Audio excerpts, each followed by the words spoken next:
नमस्कार, मैं कैफ खान एक बार फिर स्वागत करता हूं आपका के भारत न्यूज में। शुरुआत करेंगे कुछ बड़ी खबरों से। लखनऊ के गाजीपुर थाना क्षेत्र के सेक्टर सी में आज बड़ा हादसा हो गया, जहां तेज रफ्तार कार अनियंत्रित होकर आपस में भिड़ गई, जिससे 2 लोग बुरी तरह से घायल हो गए। तो वहीं सूचना पर पहुंची पुलिस ने घायलों को अस्पताल भेज दिया है। बता दें, जिला विकास अधिकारी DK दोहरे की भी कार टकराई, जिसमें वो मामूली रूप से घायल हो गए।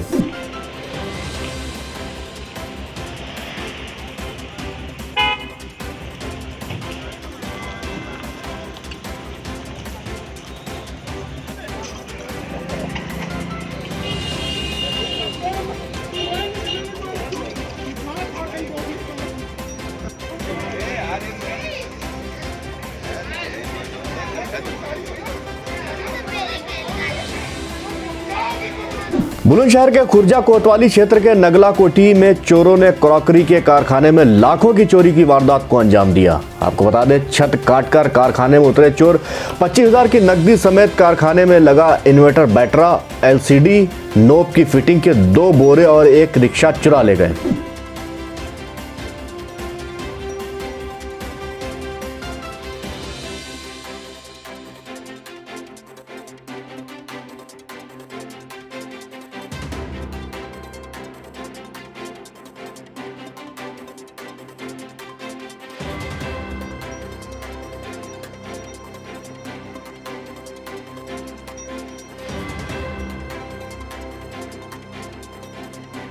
बिजनौर के नजीबाबाद गांव के एक मकान में दुर्लभ प्रजाति का कोबरा सांप घुसने से हड़कंप मच गया। घर में जहरीला कोबरा देखे जाने से पूरे परिवार ने घबराकर वन विभाग को सूचना दी, जिसके बाद वहां पहुंचे वन विभाग के कर्मचारियों ने घंटों रेस्क्यू कर सांप को पकड़कर आरक्षित वन क्षेत्र सानपुर के जंगलों में छोड़ दिया। वो बैठा हट जाओ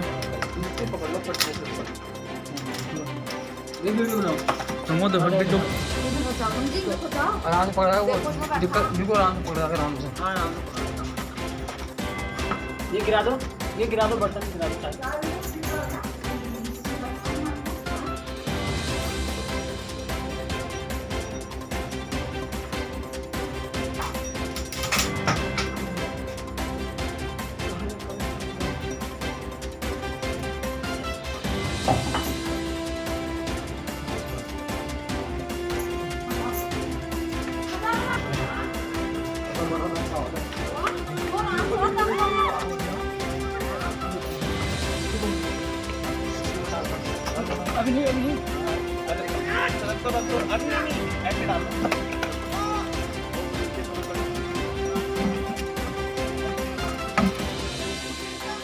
यूपी के विकास के सपनों को मुख्यमंत्री योगी आदित्यनाथ मुंबई से रफ्तार दे रहे हैं। बुधवार को मुख्यमंत्री ने सबसे पहले लखनऊ नगर निगम की बॉन्ड लिस्टिंग के लिए बॉम्बे स्टॉक एक्सचेंज में हिस्सा लिया।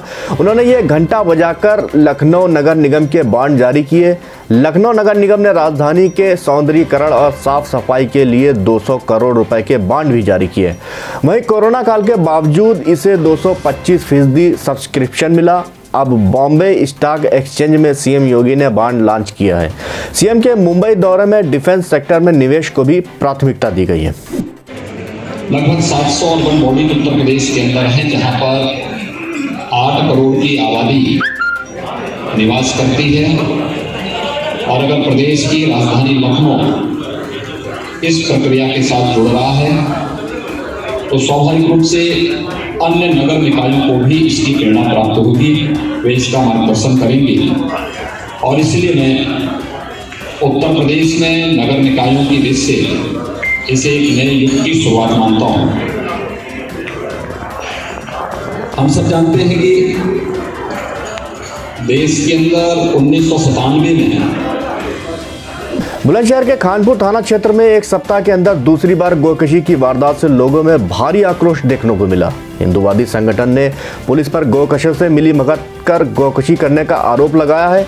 बता दें, 5 दिन पहले भी इसी इलाके में गौकशी की वारदात हुई थी, जिसके बाद पुलिस ने गौमांस बेचने जा रहे 3 गौकशों को गिरफ्तार कर जेल भेजा था। यहाँ गौकशी की घटना हुई है।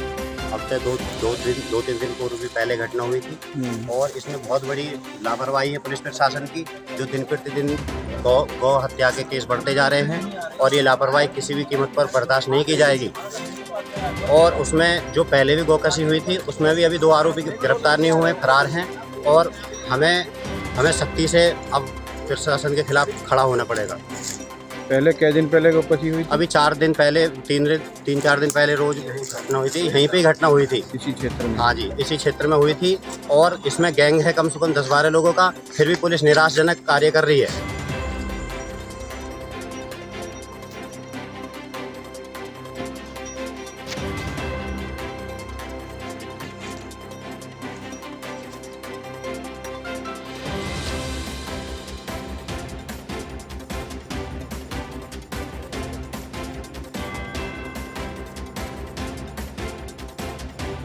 आज सुबह एक सूखे कुएं में कुछ गाय के अवशेष प्राप्त हुए हैं, उनके बारे में सीडीओ साहब से जांच कराई जा रही है और संपूर्ण प्रकरण संज्ञान में ले लिया गया है, एफआईआर पंजीकृत कराई जा रही है और जो दोषी हैं उनको हम लोगों ने यहाँ पे कुछ मार्क कर लिया है, उनके विरुद्ध शीघ्र कार्रवाई करके उनके विरुद्ध बहुत सख्त कार्रवाई।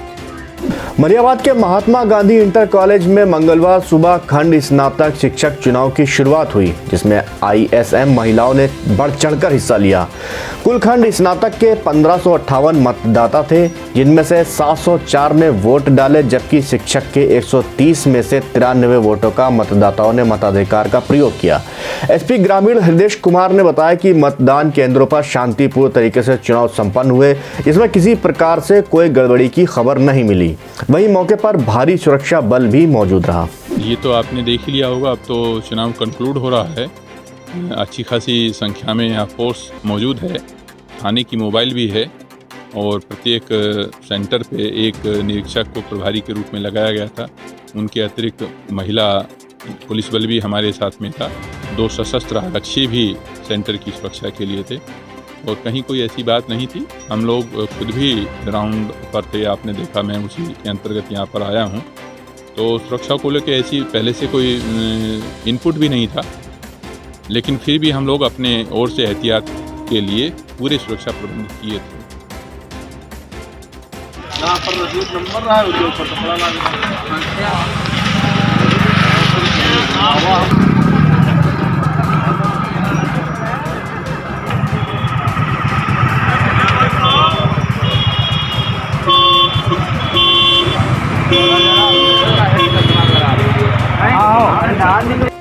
मुझे लगता है इस बार परिणाम पिछले चुनाव से बहुत अलग होंगे। स्नातक परसेंटेज भी मैंने करीब 15 बूथों का दौरा किया है, तो उसमें मुझे लग रहा है परसेंटेज सब में पिछली बार से अधिक है। तो जैसे कि आप उम्मीद से प्रत्याशी हैं, तो जनता के लिए किस तरह की क्या मतलब उम्मीद रख रहे हैं, किस तरह का क्या विकास? देखिए, स्नातक एमसी का प्रत्याशी विधान परिषद में जाता है, सब जो भी योजनाएं बनती हैं मूर्त रूप से उसमें सबकी भागीदारी हो और कोई भी कानून बने उस कानून में स्नातकों का पर्याप्त सहभागिता हो, ऐसा प्रयास में पूरी तरह से जीतने के बाद सबसे पहले आपका क्या लक्ष्य कर रहे हैं? जीतने के पहले जो नई शिक्षा नीति आ रही है उसको इम्प्लीमेंटेशन सही तरीके से हो जाए, ये मेरा लक्ष्य है।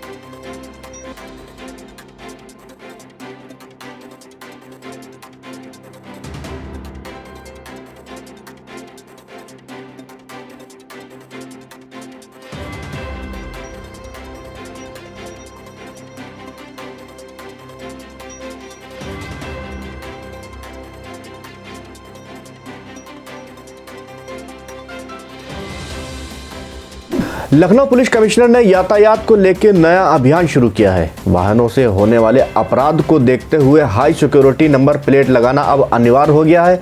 सभी गाड़ियों पर आरटीओ विभाग द्वारा जारी की जा रही हाई सिक्योरिटी नंबर प्लेट अब गाड़ियों पर होनी चाहिए, जिसको लेकर लखनऊ कमिश्नरेट पुलिस ने छापेमारी शुरू की। लखनऊ ज्वाइंट कमिश्नर नवीन अरोड़ा ने एडीसीपी और एसएचओ को छापेमारी करने के निर्देश दिए हैं। वहीं छापेमारी में सैकड़ों बनी हुई वाहनों की नंबर प्लेट बरामद की गई, जिसके बाद दुकानों में मौजूद कर्मचारियों को पुलिस ने हिरासत में ले लिया। डीसीपी नवीन अरोड़ा का मकसद लोगों में जागरूकता लाना है। तो वहीं उन्होंने ये भी कहा कि वाहन मालिकों को वाहन की नंबर प्लेट बनवाने के लिए आरसी की कॉपी नंबर बनाने वाले दुकानदार को देनी होगी और आरसी संबंधी जानकारी अपने रजिस्टर में दर्ज करानी होगी, जिसके चलते वाहनों से संबंधित अपराधों में लगाम लगेगी।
जम्मू कश्मीर के एलजी मनोज सिन्हा एयरपोर्ट पहुंचे। एयरपोर्ट से मोहनपुरा गांव स्थित अपने पैतृक घर के लिए रवाना हुए। बता दें, एलजी बनने के बाद पहली बार अपने गृह जनपद मनोज सिन्हा आए, जिसके बाद शहर के लंका मैदान में एलजी मनोज सिन्हा का अभिनंदन होगा।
वहीं यूपी में बनने वाली फिल्म सिटी पर शिवसेना की बयानबाजी को लेकर उत्तर प्रदेश सरकार के मंत्री मोहसिन रजा की जो प्रतिक्रिया आई है वो हम आपको सुनाते हैं। देखिए ये रिपोर्ट।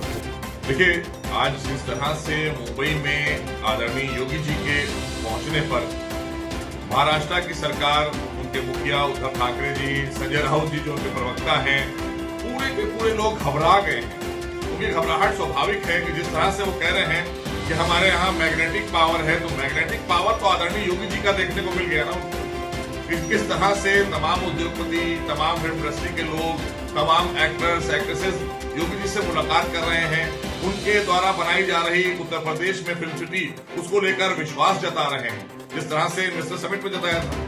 तो ये मैग्नेटिक पावर तो आदरणीय योगी जी में कितना है, तो आज उद्धव ठाकरे जी ने और महाराष्ट्र सरकार ने देख लिया। और एक बात और मैं कहना चाहता हूं कि अंडरवर्ल्ड के दबाव में आकर महाराष्ट्र सरकार काम कर रही है और वहां के फिल्म इंडस्ट्री के लोगों पर, निर्माता निर्देशक हो, एक्टर्स एक्ट्रेसेस हो, उन पर दबाव बनाने का प्रयास है, कहीं ना कहीं धमकाने का प्रयास है। इस तरह के बयान देकर, जिस तरह के बयान संजय राउत दे रहे हैं, जिस तरह के बयान उद्धव ठाकरे जी दे रहे हैं, ये साफ हो गया है कि वहां पर कानून व्यवस्था नहीं है, वहां की सरकार भी अंडरवर्ल्ड ही चला रहे हैं। तो ऐसी व्यवस्था में कोई नहीं रहना चाहेगा। इसलिए उत्तर प्रदेश की तरफ सब बहुत तेजी से रुख कर रहे हैं और यहाँ पर सुरक्षा व्यवस्था भी है।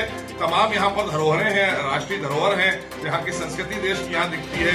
यहाँ काशी है, मथुरा है, अयोध्या है, वृंदावन है। इस तरह की हमारे पास तमाम सी जो हमारी सांस्कृतिक धरोहरें हैं वो भी हैं। उसके साथ मिलकर सब काम करना चाहते हैं। फिलहाल के लिए बस इतना ही। देश और दुनिया की तमाम छोटी बड़ी खबरों से जुड़े रहने के लिए देखते रहें क्या भारत। नमस्कार।